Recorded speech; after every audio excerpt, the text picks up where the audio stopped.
শারীরিকভাবে সুস্থ রেখে, মানসিকভাবে সুস্থ রেখে দ্বীনি এই মজলিস, কোরআন ও হাদিসের মজলিস, আল্লাহ ওয়ালাদের মজলিস, উলামায়ে উম্মতের মজলিস, জান্নাতীদের মজলিস, যাকিরিন শাকিরদের মজলিস। আল্লাহ আমাদেরকে হায়াত দিয়া এত দামি একটা মজলিসে বসার সুযোগ করে দিয়েছেন। এই জন্য গোলাম হিসাবে মালিকের দরবারে শুকরিয়াতান বলি আলহামদুলিল্লাহ। আল্লাহ তাআলা আমাদেরকে তার শুকরগুজার বান্দা এবং বান্দি হিসাবে কবুল করেন, আমরা সবাই বলি আমিন। আল্লাহ পাক রব্বুল আলামিন বনি আদম থেকে শুরু করে নবী আলাইহিস সালাতু ওয়াস সালাম পর্যন্ত 2,24,000 পয়গম্বর দুনিয়াতে পাঠাইছেন। 2,24,000 পয়গম্বরের জামানায় আল্লাহ তাআলা মানুষকে দুই ভাগে বিভক্ত করে সৃষ্টি করেছেন। জাতিগতভাবে আমরা পুরুষ আর আমাদের মায়ের জাতি ওনারা মহিলা। আল্লাহ তাআলা এটাকে দুই ভাগে বিভক্ত করছেন, একটা হচ্ছে পুরুষ আর একটা হচ্ছে মহিলা। পুরুষ যারা, তারা তো বাহিরমুখী, তারা সব সময় বাহিরে থাকে। দেখবেন বাচ্চা যখন ছোট থাকে, 8 বছর, 10 বছর, 7 বছর বয়সের হয়, দেখবেন ছেলেরা বাপের কোদাল নিয়ে টানাটানি করে, ছেলেরা বাপের জাল লইয়া টানাটানি করে, ছেলেরা বাপের দাও লইয়া টানাটানি করে, ছেলেরা গাছ লাগানোর চেষ্টা করে। অর্থাৎ আল্লাহ এদেরকে বাহিরমুখী করে বানাইছেন। এই জন্য তাদের দিমাগের ভিতরে আসে দাও দিয়া কেমনে কাজ করে, কুড়াল দিয়া কেমনে কাজ করে, শাবাল দিয়া কেমনে কাজ করে। আর সৃষ্টিকুল থেকে আল্লাহ যাদেরকে মেয়ে বানিয়েছেন, দেখবেন তাদের সব কাজগুলি হইল ঘরমুখী। দেখবেন তারা সব সময় রান্না বান্না শিখতে চায়। বাচ্চারা ছোট ছোট বাটির মধ্যে মাটি দিয়া রান্না করে, বাচ্চারা ছোট ছোট পাত্রের মধ্যে ফাতা দিয়া রান্না করে। আমাদের নোয়াখালীর বাসায় বাচ্চারা ছোটবেলায় আমরা দেখতাম এটার নাম দিত জোলাবাতি। তো মেয়েরা রান্না বান্নার কাজ করে, ঘরমুখী কাজ করে। দেখবেন ছোটবেলায় দেখতাম, যদিও এটা না জায়েজ, এখন বুঝি, ছোটবেলায় বুঝতাম না। ছোটবেলায় দেখতাম বাচ্চারা ছোট ছোট কাপড়ের টুকরা দিয়া পুতুল বানাইতো, বউ বানাইতো, জামাই বানাইতো, দুলা বানাইতো, এগুলা দিয়া তারা খেলতো। তো মেয়েদেরকে আল্লাহ ঘরমুখী করে বানাইছেন, পুরুষদেরকে আল্লাহ বাহিরমুখী করে বানাইছেন। অর্থাৎ আল্লাহ মেয়েদেরকে ঘরের কাজের জন্য অভ্যস্ত হওয়ার যে কাজগুলি, সেগুলি আল্লাহ তাদেরকে দিছেন। তোমরা ঘর সামলাও আর পুরুষেরা বাহির সামলাবে। যে সমস্ত মা বোনেরা কথা বলতেছেন, আমি আপনাদের উদ্দেশ্যে 2 মিনিট কথা বলি, শোনেন। আমি সাধারণত ভাবে এত দূরে মহিলা প্রোগ্রাম করি না। মহিলা মাহফিল আমি খুব বেশি করি, প্রতিদিন 2টা-3টা করি। তো এত দূরে প্রোগ্রাম নেই না, যেহেতু এখানে আসার জন্য ফজরের আজান থেকে আমাকে প্রস্তুতি নেওয়া আরম্ভ করছি। আমি ফজরের নামাজের সালাম ফিরাইয়া ডাইরেক্ট গাড়িতে উঠছি, পথে এসে নাস্তা করি, লম্বা সময় জার্নি করে 4 ঘন্টা পরে আপনাদের এখানে আসি, পৌঁছাই। আবার এখানে প্রোগ্রাম শেষ করে যাইতে আবার 4 ঘন্টা বা আরো বেশি সময় লাগতে পারে, যেহেতু সকালবেলায় রাস্তা ফাঁকা ছিল। এরপরে তো আর রাস্তা ফাঁকা থাকবে না, সময় বেশি লাগবে। তো মা বোনের, আপনারা যারা মহিলা প্যান্ডেলে কথা বলতেছেন, আমি বিনয়ের সাথে অনুরোধ করতেছি, কেউ কথা না বলি, প্রত্যেকেই খামোশ হয়ে যায়। আপনারা যতক্ষণ পর্যন্ত কথা বলা বন্ধ না করবেন, ততক্ষণ পর্যন্ত আমি আর সামনে কথা বলবো না। আপনারা সবাই খামোশ হয়ে যান, একেবারেই খামোশ হয়ে যান। মনে হয় যেন এখানে কেউ জিন্দা আছে, এই কথা যেন বোঝা না যায়। এটা এই মজলিস না যে মজলিসে আপনি বসে কথা বলবেন, এটা তো জান্নাতীদের মজলিস, আগেই বললাম। এটা উলামায়ে উম্মতের মজলিস, এটা জাকিরিনদের মজলিস, শাকিরিনদের মজলিস, জান্নাতীদের মজলিস। এটা গুনাহ মাফের মজলিস, আল্লাহর রহমতে ঘেরা মজলিস, আল্লাহর হেদায়েতের পথ পাওয়ার একটা রাস্তা। সুতরাং যদি কথা বলেন, তাহলে আমি এত কষ্ট করে আসলাম কেন, আপনি আসলেন কেন, আমার আসা, আমার বসা, আমার কথা বলা যদি আপনার কোনো কাজে না আসে, তো আমি আসলাম কেন? আমরা তো এমন এক ব্যক্তি যে চাইলে শ্বশুর বাড়িতেও হুট করে যাইতে পারি না। আমাদেরকে আল্লাহ এত ব্যস্ত বানায় দিয়েছেন, আমাদের প্রতিটা ঘন্টা হিসাব করে চলতে হয়। এখনো কথার আওয়াজ আসতেছে। যিনারা কথা না বললে থাকতে পারবেন না, আপনি এই মজলিসের উপযুক্ত না, আপনি বাড়ি চলে যান। যারা কথা বলবেন, বলা বন্ধ করতে পারবেন না, বিনয়ের সাথে অনুরোধ করতেছি আপনি চলে যান। যারা কথা না বলি কথা শুনতে পারবেন, মেহেরবানি করি তারা বসেন। এখনো কথার আওয়াজ আসতেছে, কোনো কথা হবে না, শুধু শুনবেন। অল্প কিছু সময় কথা বলবো, আমলের নিয়তে মনোযোগ দিয়ে শুনবেন। এখনো কথার আওয়াজ আসতেছে। আপনারা যদি কথা বলেন তাহলে আমি কথা বলতে পারবো না।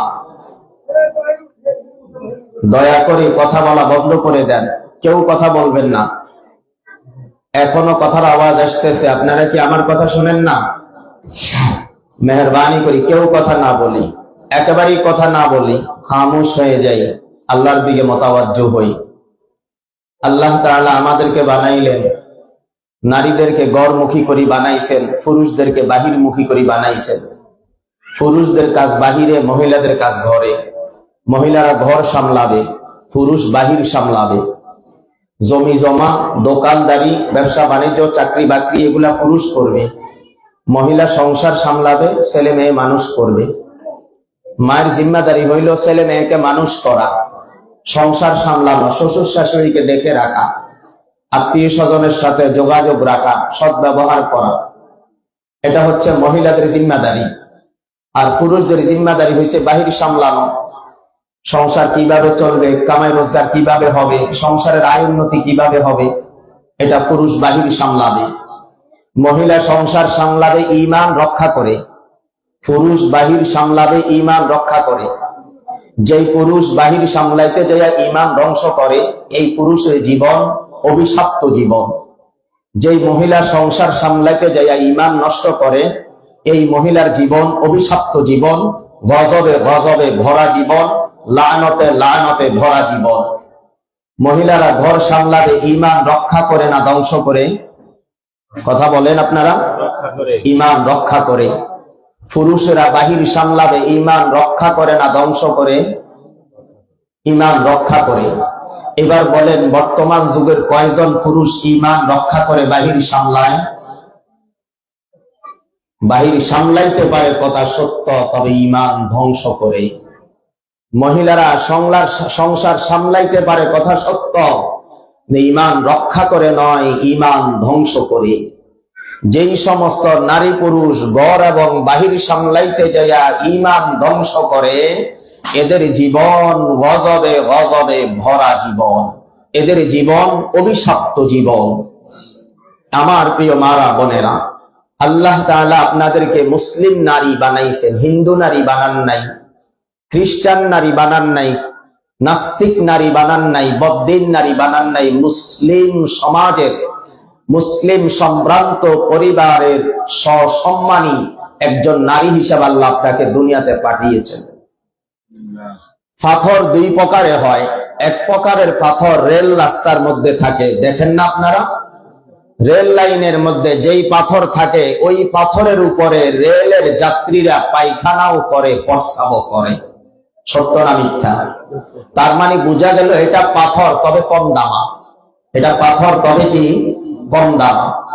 আরেকটি পাথর আছে, আমাদের মেয়েরা, আমাদের বোনেরা, আমাদের মারা, আমাদের বিবিরা তাদের নাকের নাকফুলের ডগার মধ্যে ব্যবহার করে।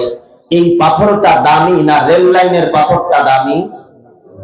নাকের ডগায় যে পাথরটা থাকে, এই পাথরটা দামি। কতটা দামি? এই পাথরটাকে যদি কেউ রাখার জন্য বলে, এটা কি ওয়ার্ডরোবের উপরে আপনি রেখে দিবে না আলমারিতে রাখে? কেন রাখে? এটা দামি জিনিস। এটা কি দামি জিনিস। মুসলিম নারী আর হিন্দু নারী হইল বেদিনের নারীরা, কাফেরের নারীরা, মুশরিকদের নারীরা, নাস্তিকদের নারীরা। এরা হইল রেল লাইনের পচা পাথরের মতো, যেটার উপরে পায়খানার ময়লা পড়ে, প্রস্রাবের ময়লা পড়ে, এটার কোনো দাম নাই। মুসলিমের নারীরা হচ্ছে নাকের ডগায় যেই পাথর দামিটা থাকে, মুসলিম নারীরা হচ্ছে এরকম দামি যাদেরকে ঘরে শোভা পায়, বাহিরে নয়। যারা থাকবে কোথায়? ঘরে, বাহিরে নয়। মুসলিম নারীরা অমুসলিম নারীদের মতো সব জায়গায় যাইতে পারে না, সব জায়গায় চলতে পারে না। কিন্তু আমাদের বর্তমান সমাজের মহিলারা সংসার সামলাইতে যাইয়া ঈমান হারায়া পালাইছে, অস্তিত্ব হারায়া পালাইছে। এই জন্য এদের জন্ম থেকে মৃত্যু পর্যন্ত কোনো একটা বছর এরা শান্তিতে থাকতে পারে না। এদের জীবন অভিশপ্ত জীবনে পরিণত হয়েছে। আপনি যদি খুব ভালো করে দেখেন, বর্তমান জামানার মেয়েরা, এদের জীবন যে আমি বললাম অভিশপ্ত জীবন, কেমনে বললাম, দুইটা কথা যদি আপনি শুনেন আপনার বুঝে আসবে। এক নাম্বার হইল, আমাদের জীবনে একটি যন্ত্র আছে, যে যন্ত্রের নাম মোবাইল। এই মোবাইল আমাদেরকে দিল কি আর নিল কি? এই মোবাইল আমাদেরকে শুধুমাত্র যোগাযোগের ব্যবস্থাটাকে একটু সহজ করে দিয়েছে, এর বাহিরে এটা আমাদেরকে কিছু দেয় নাই। এবার এটা আমাদের থেকে কি নিয়েছে? এই মোবাইল এক নম্বর আমাদের ঈমান নিয়ে নিছে।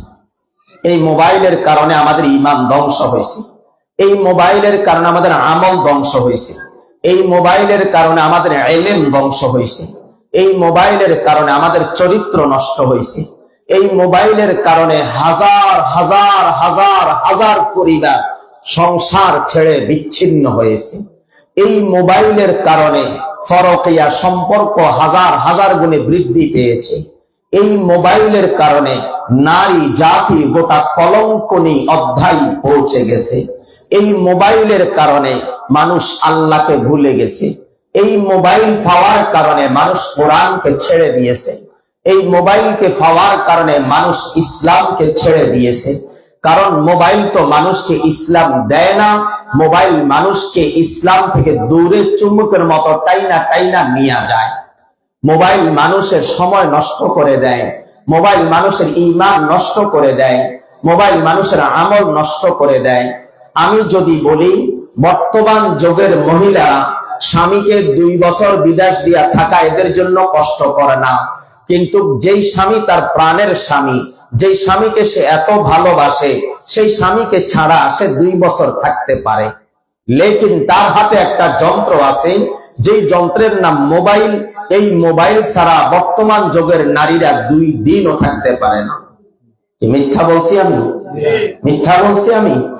মোবাইল ছাড়া এরা থাকতে পারে না। তো এখন মোবাইল এদেরকে কি দিল? মোবাইল এদের চরিত্র নষ্ট করে দিল, মোবাইল এদের সতীত্ব কেড়ে নিল।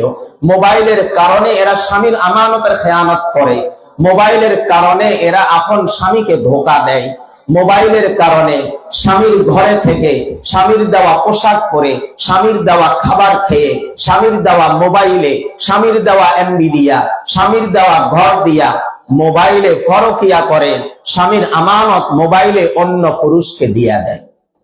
নাউজুবিল্লাহ বললেন না? স্বামীর আমানত অন্য পুরুষকে দিয়া দেয়, অন্য পুরুষের সাথে খারাপ সম্পর্কে লিপ্ত হয়।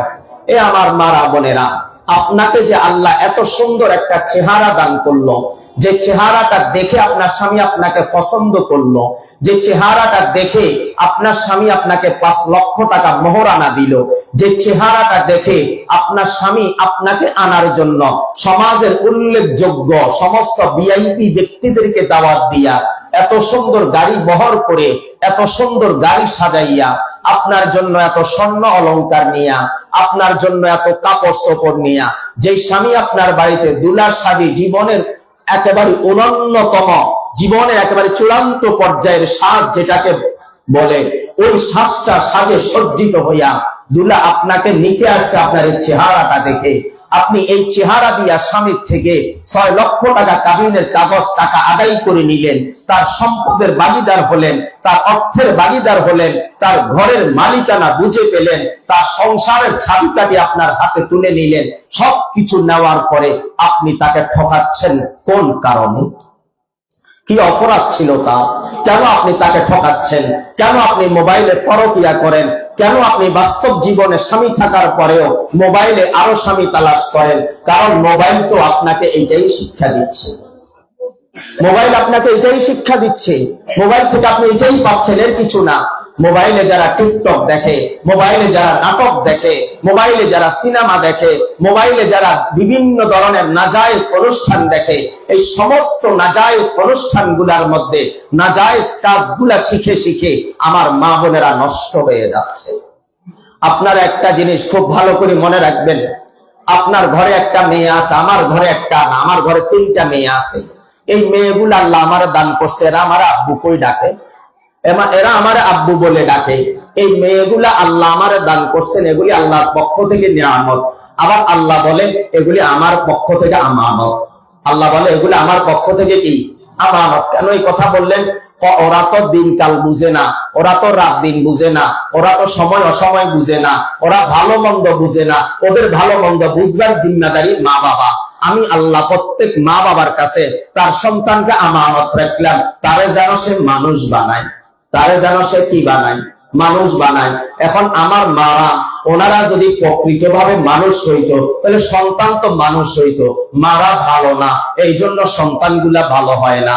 এখন দেখেন সমাজের মধ্যে দিন দিন গাঁজাখোর বাড়তেছে, দিন দিন মদখোর বাড়তেছে, দিন দিন সুদখোর বাড়তেছে, দিন দিন জানা বাড়তেছে, দিন দিন জুলুম বাড়তেছে, দিন দিন চাঁদাবাজি বাড়তেছে, দিন দিন সন্ত্রাসী বাড়তেছে। এদেরকে জন্ম দিছে কোনো হিন্দু না কোনো মুসলমানে। তো মুসলমান, তুমি এটা কি সাপ জন্ম দিলা? কাল সাপ, কাল সাপ জন্ম দিলা? তুমি কি মানুষ জন্ম দিতে পারছো?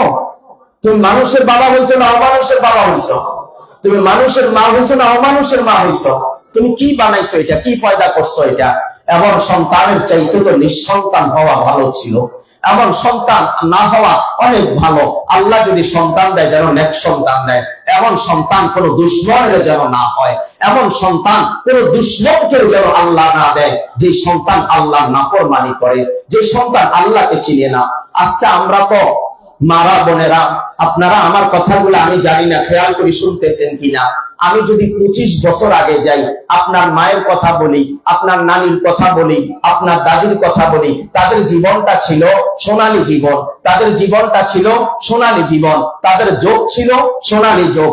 ওই যুগের মেয়েরা ফরকিয়া করতো না, ওই যুগের মেয়েরা স্বামীর আমানতের খেয়ানত করতো না, ওই যুগের মেয়েরা হাটে বাজারে যাইতো না, তোমাদের মতো এত ঘন ঘন মার্কেটে যাইতো না, তোমাদের মতো এত চাইনিজ রেস্টুরেন্টে যাইতো না, তোমাদের মতো এত বেশি বেশি পার্কে যাইতো না।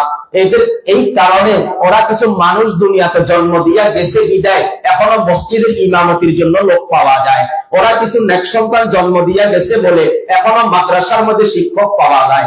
ওরা কিছু নেক সন্তান জন্ম দিয়া গেছে, এই জন্য এখনো কিছু আলেম উলামা পাওয়া যায়। বর্তমান যুগের মহিলারা, তোমরা যেগুলা জন্ম দিতেছ এগুলা দিয়া মসজিদের ইমাম বানানো যাবে না, এগুলা মাদ্রাসার ওস্তাদ হবে না, এগুলা আলেম উলামা হবে না। এগুলা এক একটা গাঁজাখোর তৈয়ার হইতেছে, এক একটা মদুদি তৈয়ার হইতেছে, এক একটা সন্ত্রাস তৈয়ার হইতেছে, এক একটা চাঁদাবাজ তৈয়ার হইতেছে, এক একটা কাল সাপ হইয়া দাঁড়াইতেছে। এক একটা চুলের বাহার দেখলে বোঝা যায় এটা কি মুসলিম সমাজে বড় হয়েছে না কোনো হিন্দু বাড়িতে লালিত পালিত হয়েছে। এক একটা গেটআপ দেখলে মনে হয় এটা কোন বাড়ির ছেলে, হিন্দু বাড়ির না মুসলিম বাড়ির, এটা বোঝা যায় না। তুমি একজন মুসলিম মা, তোমার ছেলের মাথার চুল এমন কেন? তুমি একজন মুসলিম মা, তোমার মেয়ের শরীরে এমন পোশাক কেন? তুমি একজন মুসলিম মা, তুমি বেপরদায় রাস্তায় কেন? কারণ তোমরা তো তোমাদের অস্তিত্ব বিলীন করে দিয়েছ, তোমরা তোমাদেরকে ধ্বংস করে দিয়েছ। আমরা তোমাদের জন্য কি করব? আল্লাহর কাছে একটু কান্না ছাড়া আমাদের তো আর কিছু নাই। আল্লাহর কাছে একটু কান্না ছাড়া আমাদের তো আর কিছু নাই। এই জন্য আমি যখন দেখলাম যে সারা দুনিয়ার মধ্যে পুরুষের মাহফিল হয়, সারা দুনিয়ার মধ্যে পুরুষের ইসলামী মাহফিল হয়, পুরুষরা জুমার বয়ান শুনে, পুরুষরা ঈদের নামাজের বয়ান শুনে, পুরুষরা ওয়াজ মাহফিলে বয়ান শুনে, পুরুষরা তাবলীগের ইজতেমাতে যায়, পুরুষরা উজানিতে যায়, পুরুষরা সরমনাইতে যায়, পুরুষরা বিভিন্ন বিভিন্ন বড় বড় আলেমদের কাছে যাইয়া বিভিন্ন কথা শিখে জানে। আমার মারা বোনেরা, ওরা তো একদরে মার্কেট আর ফাঁক ছাড়া ওরা কোথাও যায় না। তো ওদের কাছে দিন কেমনে শিখাবো, ওদের কাছে দিন কেমনে পৌঁছাবো?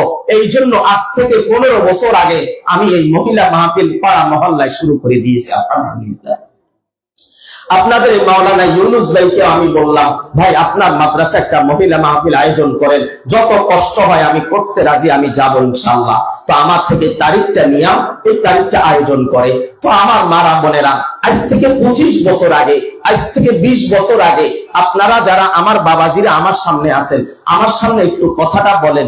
20 বছর আগে ছাগলে যেমনি বাচ্চা দিত, এখনো কি ঠিক ওইভাবে বাচ্চা দেয়? তো গরু যেইভাবে বাচ্চা দিত এখনো ঠিক ওইভাবে দেয়? তো হরিণে যেইভাবে বাচ্চা দিত এখনো ওইভাবে দেয়? তো গরু, ছাগল, হাইওয়ান, জানোয়ার, বেড়া, বইস, দুম্বা, কুত্তা, বিলাই, হিংস্র জানোয়ার, বন জঙ্গলে যা কিছু আছে তারা আগে যেমনে বাচ্চা দিত এখনো তো এমনি দেয়। ছাগলের বাচ্চা আগে যেমনে দুধ পাইতো এখনো পায়, গরুর বাচ্চা আগে যেমনে দুধ পাইতো এখনো পায়, হরিণের বাচ্চা আগে যেমনে দুধ পাইতো এখনো পায়। গরুর মালিক বড় নিষ্ঠুর, গরুর মালিক বড় নিষ্ঠুর। দুধের ভাত টানতে টানতে টানতে টানতে টানতে শুকায়া পালাইছে, আর বের হয় না। এরপর আরো টাই না দেখে বের হয় কিনা। এত টানার পরেও যখন বাছুরকে ছেড়ে দিল, ও যায় মায়ের স্তনের মধ্যে দুইটা মনের মতো ধাক্কা মারে, আল্লাহ তার কুদরতি ফয়সালা তার রিজিকের ব্যবস্থা করে দেয়। আজ পর্যন্ত দেখলাম না কোন একটা গরুর বাছুরকে ফিটার খাওয়াইতে, কোন একটা ছাগলের বাছুরকে আলগা খানা খাওয়াইতে। ও আমার প্রিয় মারা বোনেরা, ছাগলের বাচ্চা যদি এখনো ঠিকভাবে হইতে পারে, গরুর বাচ্চা যদি হইতে পারে, হাইওয়ান জানোয়ারের বাচ্চা যদি হইতে পারে, কুত্তা বিলের বাচ্চা যদি আগের মতো হইতে পারে, মানুষের উপরে কোন খোদার গজব নাজিল হয়েছে? মানুষের বাচ্চা কেন আগের মতো হয় না? ও আমার মারা, আপনাদেরকে কেন হাসপাতালে নিতে হয়? আপনাদেরকে কেন সিজার করতে হয়? সিজারের নামে আপনাকে কেন ভিন্ন জায়গায় অস্ত্রোপচার করে জবাই করতে হয়? কারণ আপনার জীবন অভিশপ্ত জীবন, আপনার জীবন গজবে গজবে ভরা জীবন, আপনাদের জীবন লানতের জীবন। এই জন্য আল্লাহর রহমতের দরজা, আল্লাহর কুদরতের দরজা, আল্লাহর সাহায্যের রাস্তা আপনার জন্য বন্ধ হয়ে গেছে। এই জন্য আপনি আপনার নানির মতো, আপনি আপনার দাদির মতো, আপনি আপনার মায়ের মতো 8-10টা বাচ্চা ঘরে শুইয়া শুইয়া আরামে আয়েসে ঈমান রক্ষা করে জন্ম দিতে পারেন না। আপনি জন্ম দেন 2টা, বড় জোর 3টা, 3 হসপিটালে 3 ডাক্তারের কাছে আপনাকে 3 বার জবাই করে বের করতে হয়। কেন? কারণ আমার আল্লাহ আপনার উপরে নারাজ, আমার আল্লাহ আপনার উপরে অসন্তুষ্ট, আমার আল্লাহ রহমতের দরজা আপনার ঘরের জন্য বন্ধ, আমার আল্লাহ রহমতের দরজা আপনার জন্য বন্ধ। এই জন্য আপনি দুনিয়ার সেরা মাখলুক, আশরাফুল মাখলুকাত হওয়ার পরেও আপনি বাচ্চা জন্ম দিবেন, আপনি স্বাভাবিকভাবে জন্ম দিতে পারেন না, কারণ আপনার জীবন অভিশপ্ত জীবন। আরেকবার বলি, আজ থেকে 25 বছর আগে যেই সমস্ত মারা বাচ্চা জন্ম দিত, বাচ্চার বয়স যখন 2 বছর হয়ে যেত, বাচ্চার বয়স যখন কয় বছর হইতো? 2 বছর হয়ে যাইতো, তখন দেখবেন মায়ের স্তনের দুধ শুকাইতো না, বাচ্চা আরো দুধ খাইতে চায়, বাচ্চা আরো দুধ খাইতে চায়। তো দাদি বলতো দুধের মধ্যে তিতা মেহেন্দি পাতা লাগাই দাও। কি আপনাদের দেশে বলতো? বলতো যে দুধের মধ্যে কি লাগাই দাও? তিতা মেহেন্দি পাতা লাগাই দাও, দুধের মধ্যে রিবিসিল লতা লাগাই দাও, দুধের মধ্যে এমন একটা জিনিস লাগাই দাও যেটা লাগাইলে দুধ আর আগের মতো মিষ্টি লাগবে না, তিতা লাগবে। কি লাগবে? তিতা লাগবে। তিতা লাগলে সে মুখ ফিরেই নিবে। দেখেন বাচ্চার বয়স 2 বছর হয়ে গেছে, না মায়ের স্তনের দুধ শুকাইছে, না বাচ্চার রুচি নষ্ট হয়েছে, বাচ্চার রুচিও নষ্ট হয় না, মায়ের স্তনের দুধও শুকায় না, বাচ্চা আরো খেতে চায়। আল্লাহ বলে এখন আর খাওয়া যাবে না, তোরে না আমি দাঁত দিয়া দিছি, শক্ত খাবার খা, এখন আর দুধ পান করা যাবে না, এখন তোর কাজ শক্ত খাবার গুলি খাও, ভাত খাও, মাছ খাও, গোস্ত খাও, এখন তোমারে আমি দাঁত দিয়া দিছি, সবগুলা দাঁত দিয়া দিছি, তুমি এখন সব ধরনের খাবার খেতে পারবা। 2 বছর তোমার জন্য হালাল ছিল, খেয়েছ, 2 বছর শেষ, এখন তোমার জন্য হারাম, খাওয়া যাবে না। মহিলারা বন্ধ করে দিত। আর বর্তমান যুগের মেয়েরা দুধের মধ্যে শুধু মধু লাগাই দেয়, এরপরেও বাচ্চা দুধ পায় না। এই কথা বলেন? 2 মাস, 1.5 মাস, 3 মাস, এরপরে মা অসল। ডাক্তার আব্বার কাছে যাইয়া কয়, ও আব্বা একটু ওষুধ দিস না, বাচ্চাটা যেন দুধ পায়। ডাক্তার বলবে আমার কাছে থাকলেই তো দিব, কিচ্ছু নাই, কি দিব? ডাক্তার একটা দুধ দিয়া দেয়, লেখা এটা খাওয়াও। দুধের গায়ে লেখা থাকে মায়ের দুধের বিকল্প কোনো দুধ হতে পারে না। তুমি বাচ্চা মানুষ করছো আলগা খাওয়াই, বাচ্চা মানুষ করছো কি খাওয়াই, আলগা খাওয়াই। তো বাচ্চারা তোমার মাঝে ভালোবাসা কতটুকু, এটা ঠুনকু ভালোবাসা। এই বাচ্চা তোমারে ভালোবাসা দিবে না, এই বাচ্চা তোমার কথা শুনবে না, কারণ তুমি তো অভিশপ্ত জীবনের একজন নারী। তুমি সুখী হবে কি দিয়া? এই জন্য তোমার ছেলে বিয়ে করে তোমারা জিজ্ঞাসা করে না, তোমার মেয়ে বিয়ে বসে তোমারে জিজ্ঞাসা করে না। তোমার মেয়ে বলে আমার এখন বুঝির বয়স হয়েছে, হাউ আর ইউ, তুমি মাকে তুমি বাবাকে চিনি না। মেয়ে বলে কোর্টের মধ্যে দাঁড়াইয়া আমি আমার মা বাবা চাই না, আমার এই কুত্তা স্বামী যেটারে মোবাইলে পাইছি, আমার এই কুত্তা স্বামী যেটারে মোবাইলে পাইছি, এটা হলে আমার চলবো। এক মেয়ে চিঠি লিখে দিয়া গেছে মায়ের কাছে, মা একদিন ফিরে আসলে তোমারে পাবো, ভালোবাসার মানুষ হারিয়ে গেলে তারে পাবো না, হোক না সে একটা পাগল, হোক না সে একটা কি পাগল। তো তুমি তো মা হিসাবে অকৃতকার্য, তুমি তো মা হিসাবে অসল মা। এই জন্য তোমার মেয়ে তোমার ছেলে তোমার কথা শুনে না। ও আমার মারা বোনেরা, আপনার মেয়ে আমার মেয়ে, আমার ঘরে আল্লাহর পক্ষ থেকে আমানত, এটাকে মানুষ করার দায়িত্ব কার? আমাদের। এখন আমি যদি আমার মেয়েটাকে মানুষ করতে না পারি, আমার মেয়েটা কি হয়ে যাবে? অমানুষ হয়ে যাবে। যখন আমার মেয়ে অমানুষ হবে, তখন আমার মেয়ে মোবাইলে স্বামী তালাশ করবে।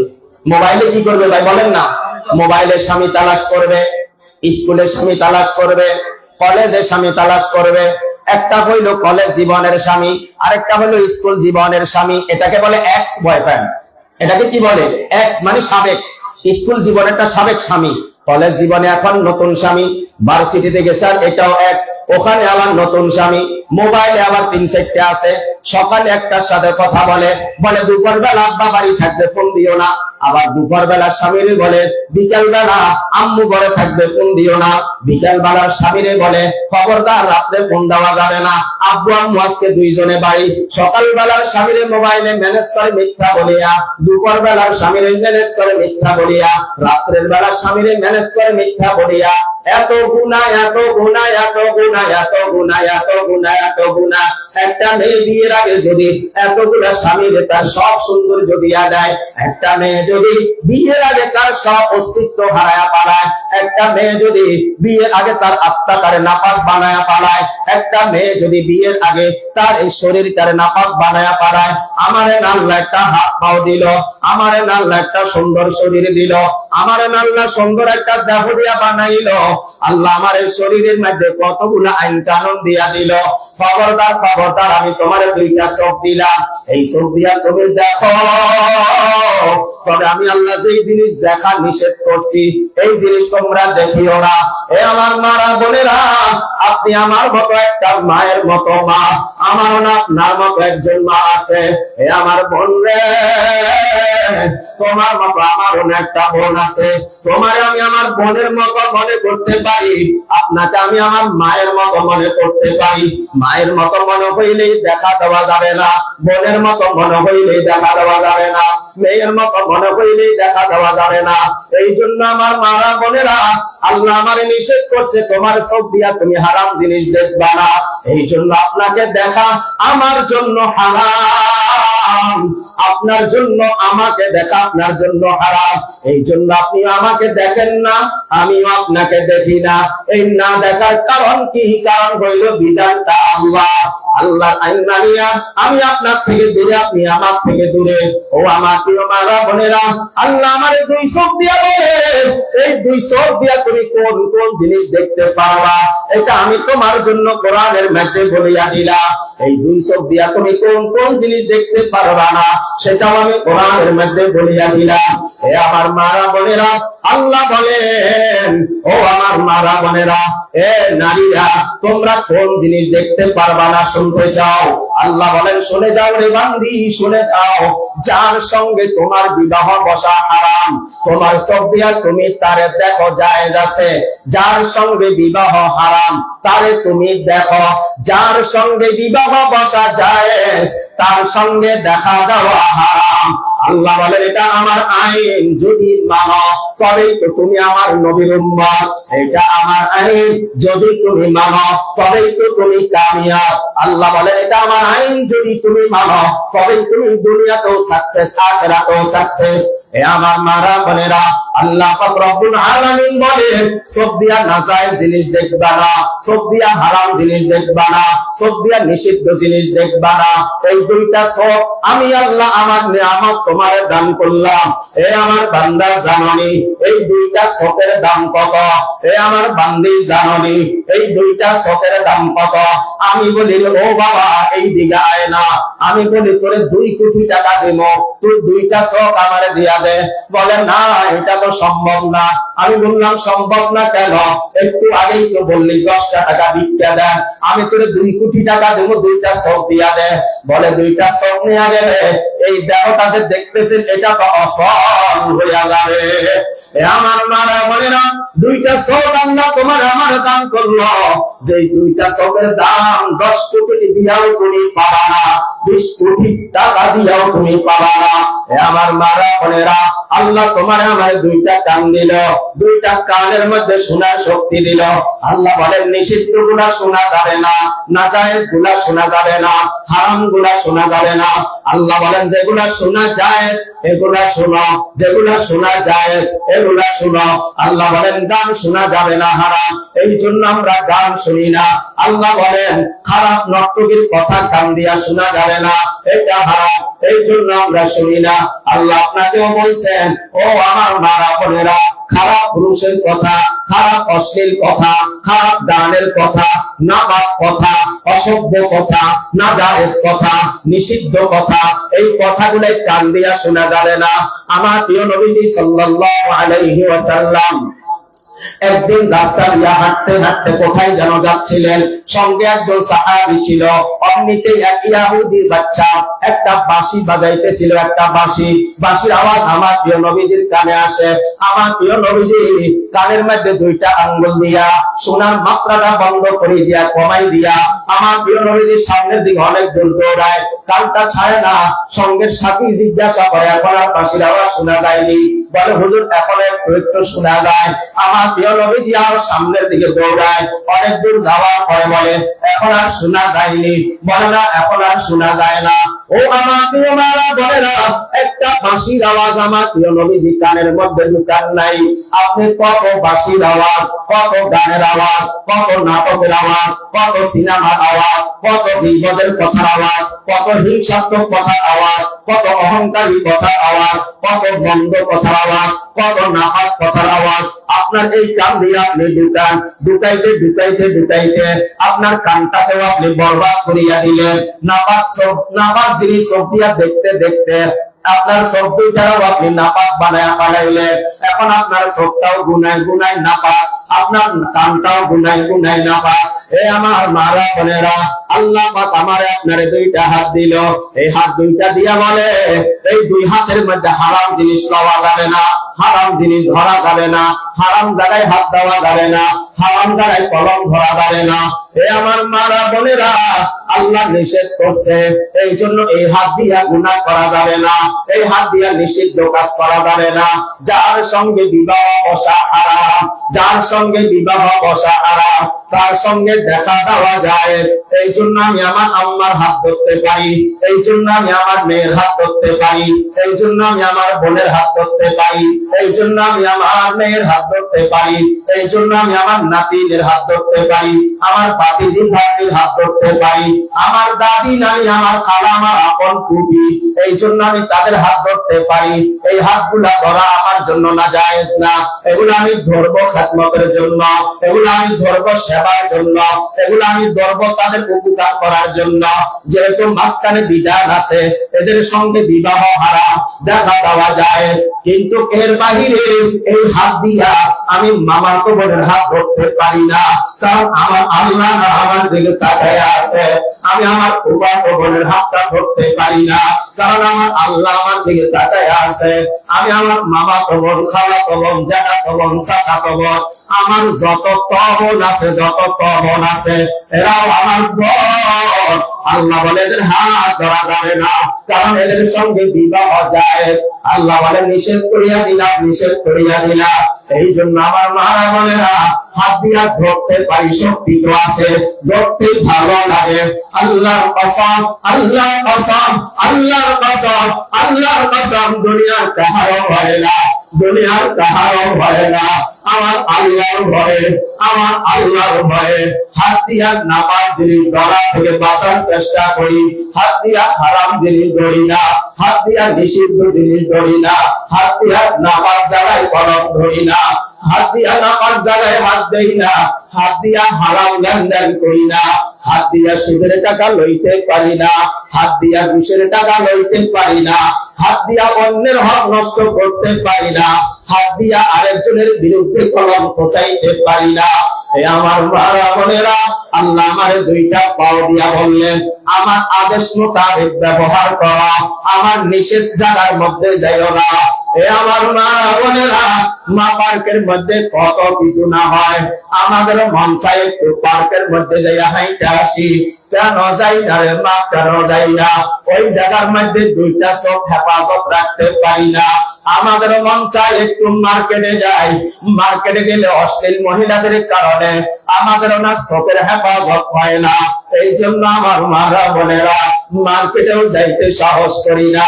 মাঝে মধ্যে মন চাই অমুক জায়গায় একটু যাই, খবর নিয়ে দেখি ওই জায়গার মধ্যে অসভ্য মহিলারা ঘোরাফেরা করে, চোখের হেফাজত করে না, এই জন্য যাইতে পারি না।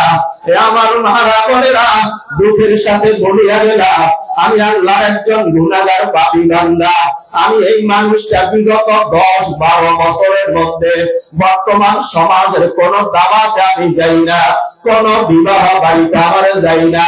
কতজন আমার সাথে রাগ করে, কতজন আমার সাথে অভিমান করে, কতজন আমার সাথে রাগ করিয়া কথা বলে না, বলে আপনার সাথে এত গভীর সম্পর্ক, আমার ছেলের বিয়েতে কেন আসলেন না? আপনার সাথে এত গভীর সম্পর্ক, আমার মেয়ে বিয়েটা কেন করাইলেন না? ওরে বাবা, কেমনে বুঝাইতাম রে বাবা, কেমনে বুঝাইতাম রে ভাই? এই চোখ দিয়ে তো গুনাহ করতে পারি না, এই চোখ দিয়ে তো নিষিদ্ধ জিনিস দেখতে পারি না। তোমার বাড়িতে যদি বিবাহ বাড়িতে যাই, তোমার বাড়িতে তো পর্দা নাই, তোমার বাড়িতে তো পর্দা নাই। কে নারী, কে পুরুষ, কে কার জন্য হালাল, কে কার জন্য হারাম, কার সঙ্গে দেখা দেওয়া যায়, কার সঙ্গে দেখা দেওয়া না যায়। সবাই তো এবারই চলাফেরা করে। তোমার বাড়িতে যাওয়ার পরে প্রতিটা এমন ঘটনা অনেক ঘটছে। অনেকে বেগানা মহিলারে নিয়ে আই না, বলে হুজুর দোয়া করে দেন। কি দোয়া করব? তোমার বেগানা মহিলার দিকে তাকাইলে আমার ইমানটা শেষ হয়ে যায়। ইমান বড় ঠুনকো জিনিস, ইমান বড় ঠুনকো জিনিস। বাবা, কচু বাজার মধ্যে পানি যেমন টিকানো সম্ভব না, বর্তমান জামানার মধ্যে ইমান টিকানো কিন্তু সম্ভব না। এই জন্য গুনাহ হবে এই কথা ভাবিয়া দুনিয়ার সব দাওয়াত ক্যান্সেল করিয়া দিলাম। এখন আর কারো বাড়িতে দাওয়াতে যাই না, এখন আর কারো বাড়িতে দাওয়াতে যাই না। আল্লাহর নামের কসম দিয়া বললাম রে মা, আল্লাহর নামের কসম দিয়া বললাম রে মা, 16 বছর হয়ে গেল বিবাহ করলাম, আজ পর্যন্ত জীবনে কোনদিন বউটারে লইয়া মার্কেটে যাই নাই, আজ পর্যন্ত কোনদিন বউটারে লইয়া পার্কে যাই নাই। আমার বিবিওলা জীবনে কোনদিন আমার বলে নাই, আমার বলে না একটু মার্কেটে যাব, বলে মার্কেটে যাওয়া আমার দরকার কি? আমি তো যা করবো আপনি দেখবেন, তো আপনার পছন্দই আমার পছন্দ, আপনি যা আনবেন আমি তাই গায়ে দেব, আপনি যা আনবেন আমি তাই ব্যবহার করব। আল্লাহু আকবার, আল্লাহু আকবার। এই জামানার নারী আমার একজন বিবি, আল্লাহু আকবার, জীবনে কোনদিন টাচ মোবাইল হাতে লয় না, জীবনে 16 বছরে দেখি নাই মোবাইলে একটা ছবি তুলতে।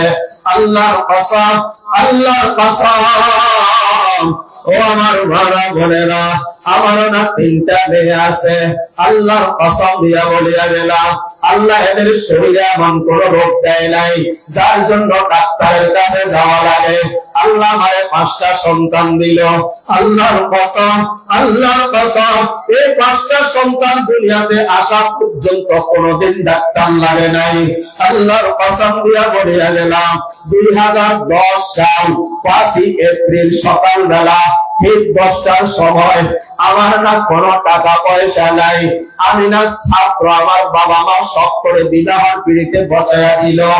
এখন আমার স্ত্রী সন্তান সম্ভবা, আল্লাহর কসম দুনিয়ার কাহারও কাছে যাই নাই, দুনিয়ার কাহারও কাছে যাই নাই। আমার বাড়ির দরজার মসজিদের মধ্যে যাইয়া বেলা 10:30টার সময় একটা সেজদা দিলাম আর বললাম, মালিক রে, এই সিজদাটা সালাত দেওয়ার মতো আমার কাছে আর কিছু নাই। ও মালিক, ও মালিক, বিবিও গত রাত্রে বইলা দিছে ও যদি মহিলাও যায় ওরে যেন কোনো বেগানা ডাক্তারের কাছে না নিয়ে যায়, ও যদি মহিলাও যায় ওরে যেন কোনো বেগানা পুরুষকে দেখতে না দিই। ও আমার বলিয়া দিছে যদি আমার প্রসব বেদনায় আমি বেহুশ হয়ে যাই তবু কোনো বেগানার শরীর আমার হাতে লাগাইবেন না। ও মালিক, আমার কাছে কিছু নাই, দেওয়ার মতো তো একটা সেজদাই আছে রে মালিক। একটা সেজদা দিয়া বললাম, ও মালিক তুই ছাড়া না কেউ নাই, ও মালিক তুই ছাড়া না কেউ নাই, ও মালিক তুই ছাড়া না কেউ নাই।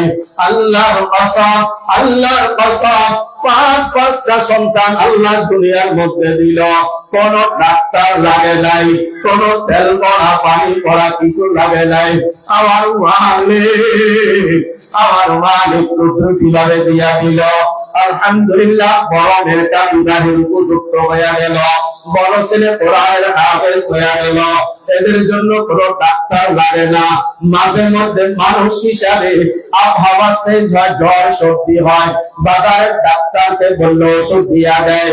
যদি বিসি বাসরা হয় ওদেরকে রাস্তায় বাহির করি না, ওদের হাতের ছবি যেই জায়গার মধ্যে বিসি ওই জায়গার ছবিটা তুলিয়া ডাক্তারে নিয়ে দেখাই, ও ডাক্তার এই জায়গার মধ্যে বিসিটা এমন দেখতে, এমন একটু দেখেন, ঔষধ দিয়া দেন। বিষয়টা বড় সহজ, আল্লাহ তো ভালো করে দেয়, আল্লাহ তো ভালো করে দেয়। ও আমার মারা বোনেরা, আজকে আমরা আল্লাহর না চিনি না, আজকে আমরা আল্লাহর না ডাকি না, আজকে আমরা আল্লাহর না মানি না। আল্লাহর কসম, আল্লাহর কসম, আল্লাহর কসম, দুনিয়ার সব মানুষরা আমার দেখা শেষ, এরা কেউ আমার আপন না, এরা কেউ আমার আপন না। বিবিও আমার আপন না। কিসের আপন বিবি? এটা তো দুনিয়ার ভালোবাসা, এটা তো দুনিয়ার ঠুমকো ভালোবাসা, এটা তো দুনিয়ার নকল ভালোবাসা। এই ভালোবাসার কোনো দাম নাই। রাত্রের এই শীতের ভিতরে রাত্রে 2টা বাজে যদি কোনো স্বামী তার স্ত্রীর বলে আমার একটু পানির পিপাসা লাগছে দাও না, দেখবেন বিবির ভালোবাসা কম্বলের তলে আটকায়া গেছে, বাড়ির হয় না। বিবি যদি রাত্রে 2টার সময় বলে ওগো আমার স্বামী গো, আমার পাটা ব্যথা করে, একটু মলম লাগাইয়া দাও না, দেখবেন স্বামীর ভালোবাসাও না কম্বলের ভিতরে শেষ। কিন্তু আমার মালিকের ভালোবাসা, আমার মালিকের ভালোবাসা এত আরামের গুণ, এত আরামের গুণ, এত আরামের গুণ, এত মজার এক কম্বলের ভিতরে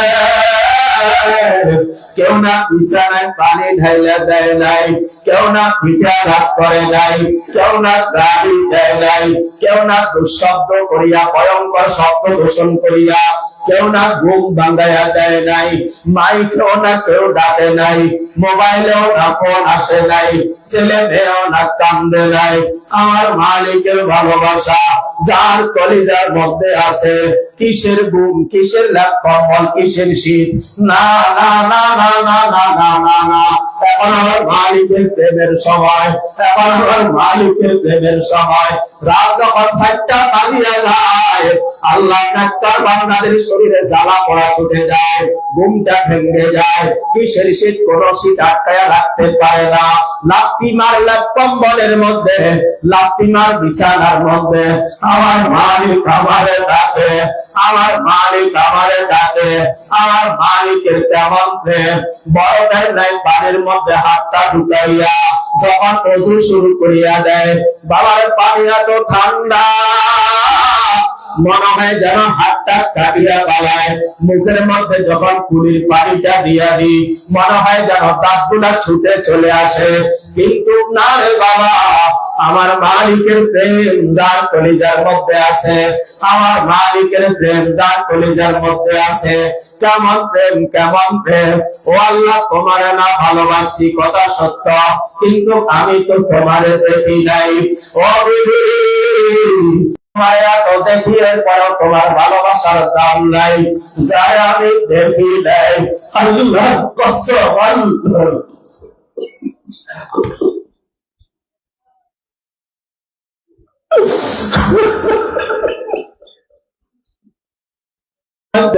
আমার আল্লাহ প্রেম দিয়া ভরা। তার কিসের গুম, তার কিসের গুম! গুম ছাড়িয়া নামাজের মধ্যে দাঁড়াইয়া গাওটা কাঁপে, ঠোঁটটা কাঁপে, গলাটা মুখ দিয়া বের হয় না, মুখ দিয়া দোয়া বের হয়। আমার মালিক কয়, বান্দা বোলাউকা, আমি তো তোর সঙ্গে আছি। বান্দা বোলাউকা, আমি তো তোর সঙ্গে আছি। বান্দা তুই যেখানে আমি সেখানে, বান্দা তুই যেখানে, ও বান্দি তুই যেখানে, আমি আল্লাহ সেখানে।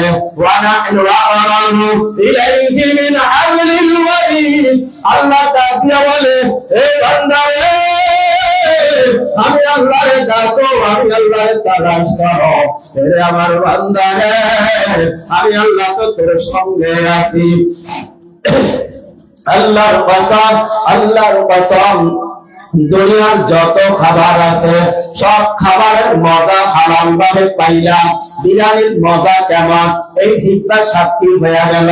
তাজা ইলিশ মাছের মজা কেমন, এই জিহ্বার সাক্ষী হয়ে গেল। কুমিল্লার বিখ্যাত মিষ্টির মজা কেমন, এই জিহ্বার সাক্ষী হয়ে গেল। বগুড়ার বিখ্যাত দড়ির মজা কেমন, এই জিহ্বার সাক্ষী হয়ে গেল।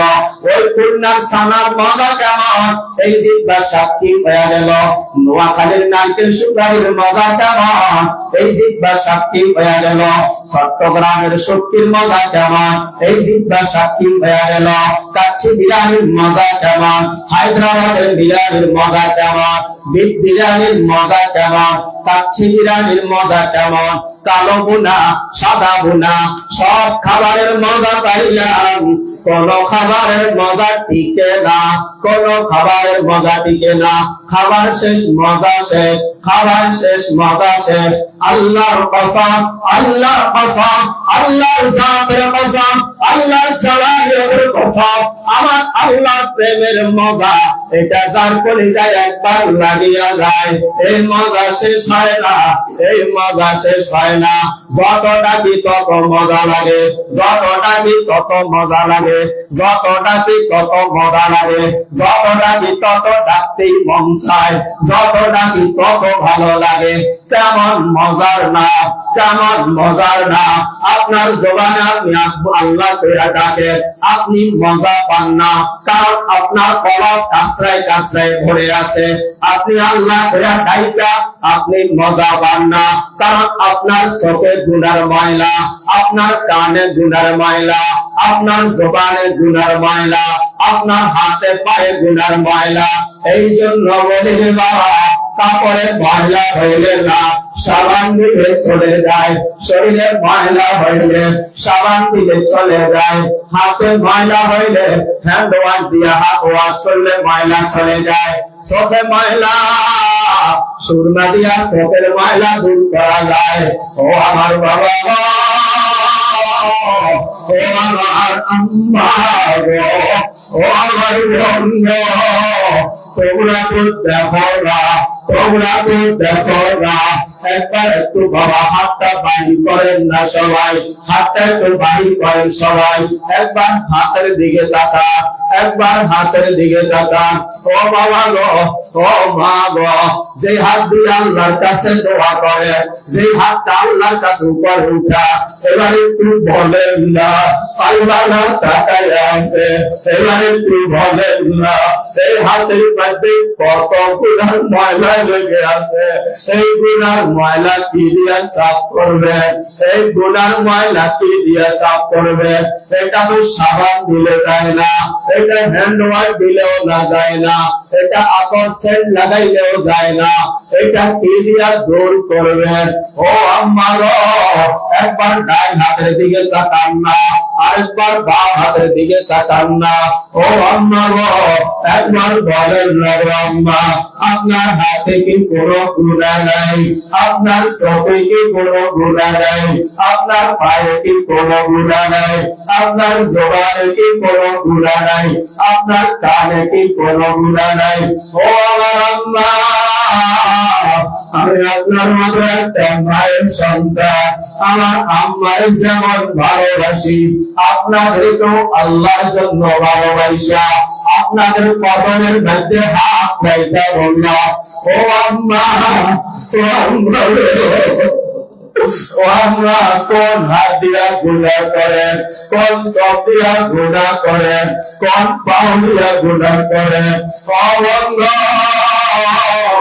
আল্লাহর কসম, আল্লাহর কসম, এই হাত লয়ে একদিন কবরে যাবে, এই পাও লয়ে একদিন কবরে যাবে, এই চোখ লয়ে একদিন কবরে যাবে। ও আম্মা গো, আপনারা তো বুঝেন না, এই জন্য গুনাহ করিয়া বাবা। আমি তো আমার হাতের দিকে তাকাই আর মালিকরে বলি, ও মালিক, কোন হাত দিয়ে আপনার কাছে মাপ চাই আসছি, লজ্জা লাগে। আমার হাতের গুনাহ, আমার ভাইয়ের গুনাহ, আমার ছেলের গুনাহ, আমার জীবনের গুনাহ, গুনাহ গুনাহ গুনাহ গুনাহ জীবন বরবাদ করে পালাইছি। আল্লাহ তোমার চিনি নাই গো আল্লাহ, আল্লাহ তোমার চিনি নাই, আল্লাহ দুনিয়ার মায়ায় পড়িয়া, আল্লাহ দুনিয়ার ধন দৌলতের মায়ায় পড়িয়া, দুনিয়ার ধন সম্পদের মায়ায় পড়িয়া, ও আল্লাহ একদিন যে তোমার কাছে ফিরে আসতে হবে, ওই কথাটা আমায় বুঝিয়া কে দিল? সেই জন্য আমার আম্মা জানেরা, ও আমার আম্মা জানেরা, আপনাদের হাতে ধরি, পায়ে ধরি, কবে আবার হবে সেই দিন যেদিন আপনার ঘর থেকে রাবেয়া বস্তির মতো বের করে একটা মেয়ে বের হবে। সেই জন্য আমার মারা বোনেরা, এই মাদ্রাসার নাম কি? রাবিয়া বসরি রাদিয়াল্লাহু, রাবিয়া বসরি রাহমাতুল্লাহি আলাইহি মাদ্রাসা। আল্লাহু আকবার, আল্লাহু আকবার। আজকে তো রাবিয়া বসরি নামের মাদ্রাসার মধ্যে আসলাম, কিন্তু এই মাদ্রাসার নামে বলি না, এই জন্য বলি, ও আমার প্রিয় মা বোনেরা, যেই সমস্ত মেয়েরা মহিলা মাদ্রাসায় পড়ে, কুরআন পড়ে, হাদিস পড়ে, দ্বীন শিখে, এরা যখন কোন রাস্তা দিয়ে হাঁটা যায়, আল্লাহর কসম, আল্লাহর কসম, আল্লাহর কসম, গুনাহের নজরে তাকাই না। যদি কখনো নজর পড়ে যায়, আমার কাছে কি মনে হয় জানেননি? মনে হয় জানো, এই জামানায় রাবিয়া বসরি যদি থাকে, ও এখন হাঁটা যায়। আল্লাহু আকবার, আল্লাহু আকবার। মহিলা মাদ্রাসার মেয়েদের দিকে তাকাইলে মনে হয় যেন জান্নাতি হুর গুলা হেঁটে যায়। আর যখন কোন স্কুল, কলেজ বা সিটির মেয়েরা যায়, তখন মনে হয় জাহান্নামের দাগি দাগি আসামি গুলা আমাদের সামনে দিয়া যায়। এই জন্য আমার আম্মা জানেরা, আপনাদের হাতে ধরি, পায়ে ধরি, বিনয়ের সাথে অনুরোধ করি বলিয়া গেলাম, আপনার যদি একটা মেয়ে থাকে, আল্লাহর কোরআনের কসম দিয়া বলিয়া গেলাম, আল্লাহর দোহাই দিয়া বলিয়া গেলাম, আপনার মেয়েটাকে এই রাবিয়া বসরি মহিলা মাদ্রাসার মধ্যে ঢুকাইয়া দেয়। এটা হইল জান্নাতের বাবা, এটা হইল জান্নাতের বাবা, এটা হইল জান্নাতের বাবা, এটা হইল জান্নাতি পাখিদের মিলন মেলা। এই জায়গার মধ্যে যারা আসবে তারা আমার রবের পায়া যাবে। এই জায়গার মধ্যে যারা আসবে তারা আমার মদিনাওয়ালা নবীরে পায়া যাবে।